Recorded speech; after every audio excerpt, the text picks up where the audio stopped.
متعلق قرآن مقدس کی آیت کریمہ ہے فَتَفْشَلُوا وَتَذْهَبَ رِيحُكُمْ، جب تم آپس میں جھگڑ بیٹھو گے اس کا خامیازہ تمہیں کیا بھگتنا پڑے گا؟ دشمن کی نظروں میں تم کمزور پڑ جاؤ گے، تمہارا رعب و دبدبہ ختم ہو جائے گا۔ جیسا کہ آج ہمارے معاشرے میں ہمارا حال یہی ہے کہ جب مسلمانوں نے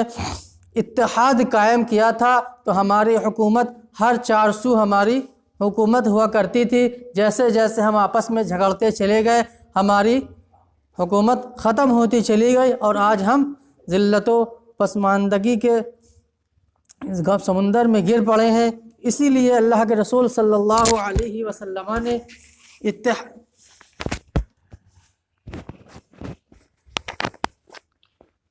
صلی اللہ تعالی علیہ وسلم نے میدان جہاد میں بھی ہمیں آپس میں جھگڑا کرنے کی اجازت نہیں دی ہے۔ تاریخ گواہ ہے کہ اس باہمی اختلاف و نزاع سے امت مسلمہ کو ایک مرتبہ شدید نقصان پہنچا ہے۔ یہ غزوہ احد کی بات ہے، جس کو امام بخاری نے بروایت حضرت براء ابن عازب رضی اللہ تعالی عنہ سے بیان کیا ہے کہ حضرت براء فرماتے ہیں کہ احد کے دن جب مشرکین سے ہمارا مقابلہ ہوا تو حضور علیہ السلام نے تیر اندازوں کا ایک دستہ حضرت عبداللہ ابن جبیر رضی اللہ عنہ کی عمارت میں پہاڑی پر متعین فرمایا اور انہیں یہ حکم دیا کہ چاہے فتح ہو یا شکست تم کسی صورت میں یہ جگہ نہ چھوڑنا۔ جب لڑائی شروع ہوئی تو مسلمانوں نے کفار کو بھاگنے پر مجبور کر دیا۔ ہم نے ان کی عورتوں کو دیکھا کہ وہ پہاڑ میں حواس باختہ ہو کر ادھر ادھر بھاگ رہی ہیں، انہوں نے پائچے اوپر چڑھائے ہوئے ہیں، ان کی پنڈلیاں اور پازیبیں نظر آ رہی ہیں۔ جنگ کی یہ حالت دیکھتے ہی مسلمانوں نے غنیمت غنیمت کا نعرہ لگانا شروع کر دیا کہ مال غنیمت جمع کرو، مال غنیمت جمع کرو۔ تیر اندازوں کے دستے نے بھی اپنی جگہ چھوڑ کر مال غنیمت جمع کرنے والوں میں شامل ہونا چاہا، لیکن حضرت عبداللہ ابن جبیر رضی اللہ عنہ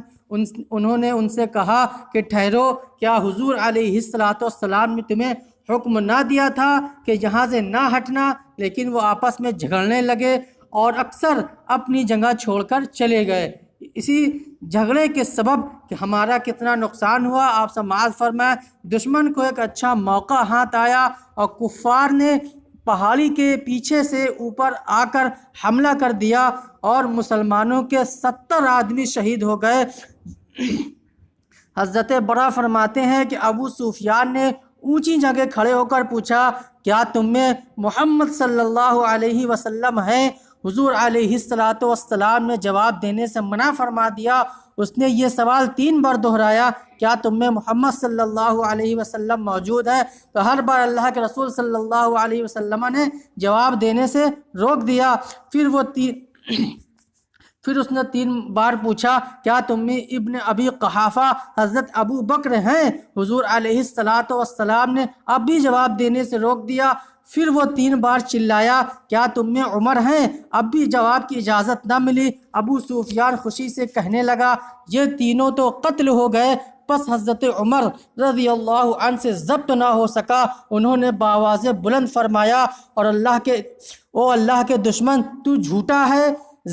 تجھے ذلیل و خوار کرنے کے لیے یہ تینوں زندہ سلامت ہے۔ پھر ابو سفیان نے نعرہ لگایا، اعلیٰ ہبل کی جے ہو۔ تو اس کے جواب میں اللہ کے رسول صلی اللہ علیہ وسلم نے حکم دیا، تم جواب میں کہو اللہ اعلیٰ، اللہ سب سے بلند و بالا ہے، اللہ ہی بلند و بزرگ ہے۔ پھر ابو سفیان نے از راہ تکبر و غرور کہا، لنا عزا ولا عزا لکم، ہمارے ساتھ عزا ہے، تمہارا کوئی عزا نہیں ہے۔ یہ ایک وہاں کے بت تھے جن کو یہ پوجا کرتے تھے، حبل، عزا، لات، منات، اس طرح کے انہوں نے اپنے ہر ایک کام کے لیے الگ الگ بت متعین کر رکھا تھا۔ اس پریشانی میں ہم اس کے سامنے مدد مانگیں گے، اس پریشانی میں ہم اس کے ساتھ مدد مانگیں گے۔ تو ابو سفیان نے جن 2 بتوں کا نام لیا وہ حبل اور عزا تھے۔ اس کے جواب میں اللہ کے رسول صلی اللہ علیہ وسلم نے صحابہ کو حکم دیا، ہمارے ساتھ عزا ہے، تمہارا کوئی عزا نہیں۔ تو اس کے جواب میں اللہ کے رسول صلی اللہ علیہ وسلم نے عرض جواب حکم دیا، جواب دو، اللہ مولانا ولا مولا لکم، اللہ ہمارا مددگار ہے اور تمہارا کوئی مددگار نہیں ہے۔ جس کو تم معبود سمجھتے ہو وہ ناحق اور باطل ہے، ان میں تو یہ بھی طاقت نہیں وہ اپنے جسم میں بیٹھی ہوئی ایک مکھیاں ہکا سکیں۔ غرضے کی یہ جو شدید نقصان ہوا، یہ نقصان کس وجہ سے ہوا؟ اللہ کے رسول صلی اللہ علیہ وسلم کی حکم کی پیروی نہ کرنے کے سبب ہوا، اور آپس میں اختلاف کرنے کی وجہ سے ہوا کہ جب اللہ کے رسول صلی اللہ علیہ وسلم نے ہمیں یہ حکم دیا کہ ہم وہاں پر کھڑے رہیں، ہم وہاں سے ہٹ گئے اور مال اکٹھا کرنے کے سبب ہم وہاں سے بھاگ اٹھے، آپس میں جھگڑا ہوا، اختلاف ہوا، کچھ صحابہ کھڑے رہے، کچھ صحابہ وہاں سے نکل گئے۔ تو اسی جگہ پر کھڑے ہو کر ابو سفیان نے ایک جملہ یہ بھی کہا تھا کہ آج ہم نے 70 صحابہ کو قتل کر کے ان کا بدلہ لے لیا۔ تو یہ کس سبب سے ہوا؟ آپس میں جھگڑا اور تنازع کی وجہ سے ہوا۔ یہ حالت جنگ میں جب آپس میں نہ جھگڑنے کی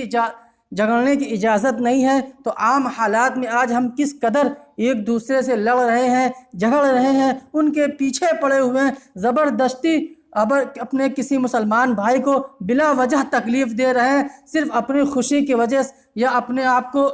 اچھا اور اونچا چار لوگوں کی محفل میں ہم بیٹھے ہیں تو اپنے ایک دوسرے مسلمان بھائی کا مذاق ہی اڑائے جا رہے ہیں۔ مذاق اڑانے کا مقصد یہ ہوتا ہے کہ ہم لوگوں میں پاپولر ہو جائیں، ہم زیادہ لوگوں میں بیٹھنے کے دلچسپ آدمی بن جائیں، تاکہ ہم جہاں بھی جائیں لوگ ہمیں آپس میں بیٹھنے کے لیے بلائیں، اور دوسرے شخص کا مذاق اس لیے اڑاتے ہیں تاکہ اس کے مذاق اڑانے کے سبب لوگ آپس میں افراتفری کریں اور ہنسی مذاق کریں اور ہمارا ٹائم پاس ہو جائے۔ یاد رکھ کے ہنسی مذاق،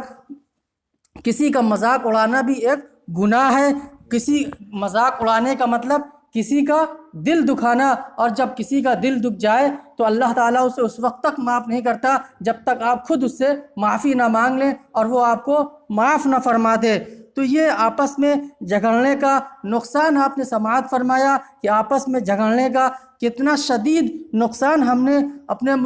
ماضی میں جھیلا ہے۔ تو ہم کو اس واقعہ سے یہ سبق ملتا ہے کہ ہمیں اللہ کے رسول صلی اللہ علیہ وسلم کی سیرت پر سختی سے عمل کرنا چاہیے اور اپنے مسلمان بھائیوں سے محبت اور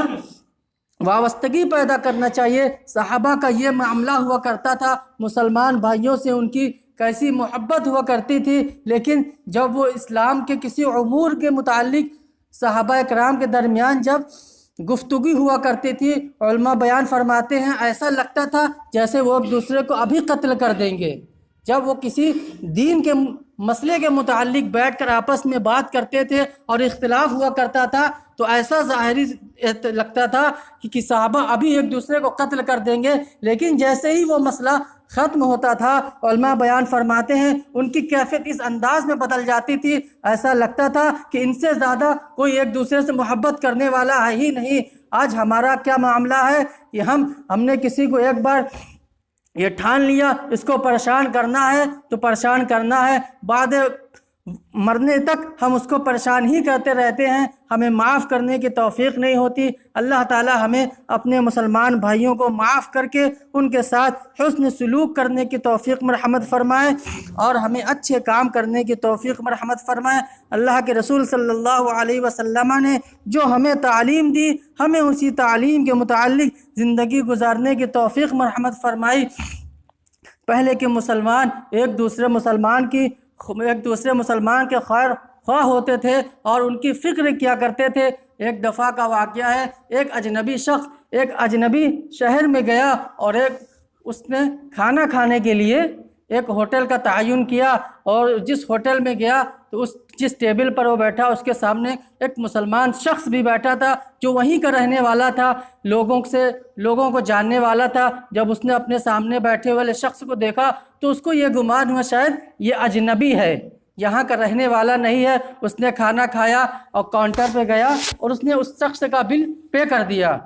جب اس شخص کا بل پے کر دیا تو اس شخص نے جب کھانا کھایا، جب کھانا کھانے کے بعد فارغ ہوا، جب وہ بل دینے چلا گیا تو اس نے کہا بھائی آپ نے ہمارا کتنا پیسہ؟ اس نے کہا بھائی آپ کا بل جو آپ کے سامنے بیٹھے تو انہوں نے پے کر دیا۔ تو اس کے دل میں بڑا تعجب ہوا کون شخص تھا جس نے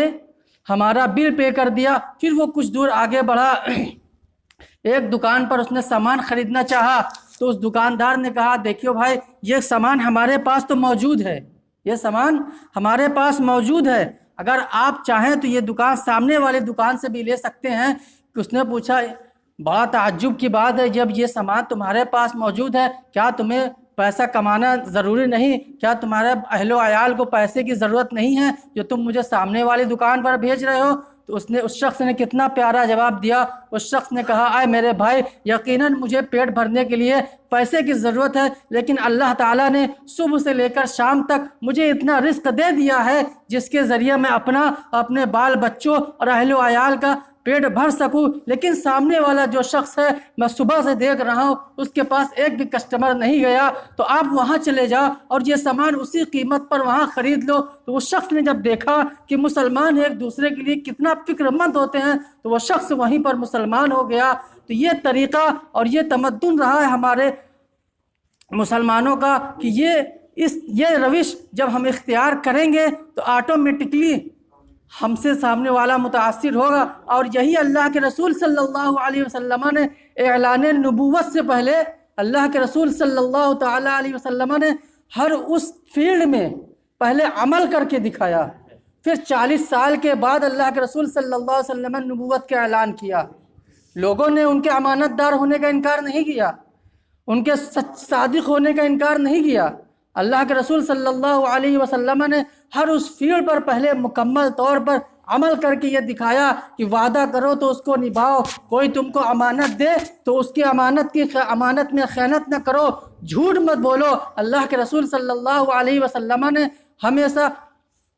ہمیں یہی تعلیم دی کہ جو اللہ کے رسول صلی اللہ علیہ وسلم نے ہمیں تعلیم دی، ہمیں اسی تعلیم کے متعلق زندگی گزر بسر کرنے کی توفیق مرحمت فرمائے اللہ تعالیٰ۔ تو یہی طریقہ رہا ہے کہ جب ہم اپنے کردار کو اس انداز میں بیان کریں گے جس انداز میں ہمارے صالحین اور سلف نے بیان کیا، تو آٹومیٹکلی ہمیں یہ وعظ اور گفتار کی ضرورت ہی نہیں پڑے گی کہ ہم 2 گھنٹے 3 گھنٹے کی محفل سے لوگوں کو سمجھائیں اور بجھائیں پھر وہ اسلام قبول کریں۔ لیکن اگر ہم اپنا معاملہ ایسا پیش کریں، اپنا معاملہ ایسا بنا لیں، سامنے والا دیکھ کر ہم سے آٹومیٹکلی متاثر ہو کہ نہیں یہ کون سی جماعت کے لوگ ہیں جن کے اندر اتنی سمجھ، اتنی سوجھ، اتنی بوجھ، اتنی رحم دلی ہے، جو لوگوں کو نقصان نہیں پہنچاتے، جانوروں تک کو نقصان نہیں پہنچاتے، ایسی قوم سے جڑ جانا یہ سچی بات ہے، یہ اچھی بات ہے، یہ دانش مندگی کی بات ہے۔ تو یہ طریقہ تبھی ہمارے اندر آئے گا جب ہم اپنے اندر یہ سوچ، یہ فکر پیدا کریں گے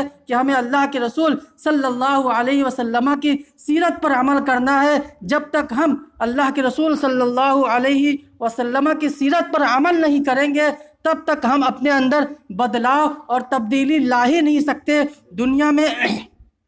اللہ تعالیٰ نے ایسی بہت سی ساری چیزیں پیدا کی ہیں جس کے ذریعے ہم بہکے ہوئے ہیں۔ یہ ہمارا امتحان ہے کہ ہم ان چیزوں سے بچیں اور اللہ کے رسول صلی اللہ علیہ وسلم کی شریعت پر سختی سے عمل کریں، تبھی ہم دین میں اور آگے بڑھ سکیں گے اور اپنے اندر بدلاؤ پیدا کر سکیں گے۔ پہلے تو ہمیں اپنے کردار کو بہتر فرمانا ہے، اپنے اخلاق کو بہتر کرنا ہے، تاکہ ہمارے آس پڑوس میں رہنے والے، ہمارے امان میں رہنے والے لوگ ہم سے یہ ہمارے بارے میں یہ گمان کرے یہ شخص جو ہمارے آس پڑوس میں رہتا ہے یہ سچا مسلمان ہے، یہ دیندار آدمی ہے، اس لیے جھوٹ نہیں بولتا، خرافات نہیں کرتا۔ جیسا کہ صحابہ کرام کا دور تھا، صحابہ کرام کا زمانہ تھا، ان کے متعلق کوئی کبھی یہ گمان نہیں کرتا تھا۔ چاہے تابعین کا زمانہ لے لیے، تابعین کا زمانہ لے لیے، ان کا یہی دستور، یہی طریقہ عمل رہا۔ انہوں نے کبھی اللہ کے رسول صلی اللہ علیہ وسلم کے شریعت کو فراموش نہ کیا، چاہے وہ روٹی کمانا ہو، چاہے وہ کسی بھی فیلڈ کا مسئلہ ہو، لیکن ہر مسئلے کو اللہ کے رسول صلی اللہ علیہ وسلم کی شریعت کو نظر انداز نہیں کیا، اسی شریعت کے مطابق اپنی زندگی کو گزر بسر کیا۔ تبھی ان کے اندر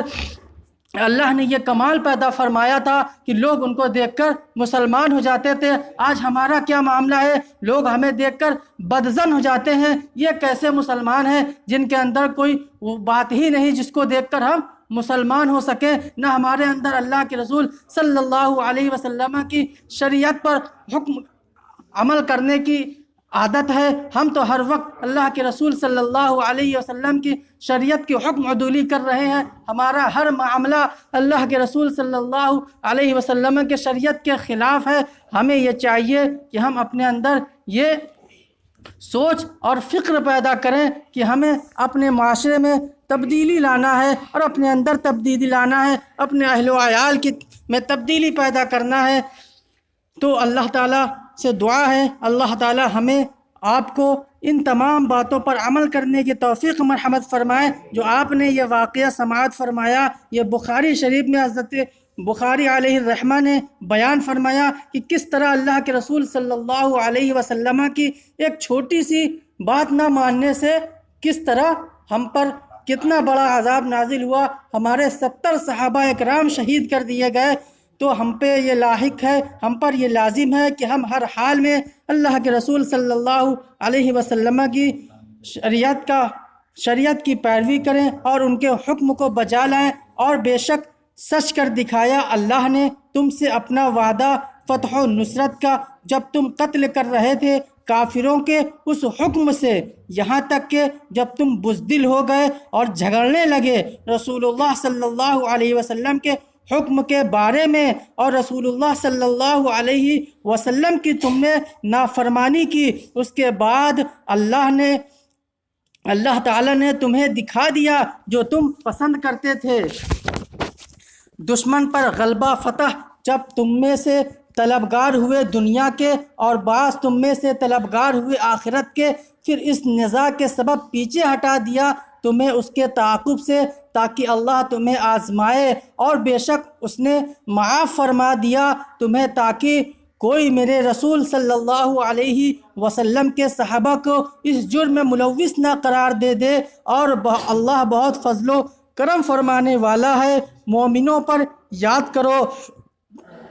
اس افسوسناک وقت کو جب تم میدان جنگ سے دور بھاگے جا رہے تھے اور مڑ کر دیکھتے بھی نہ تھے کسی کو،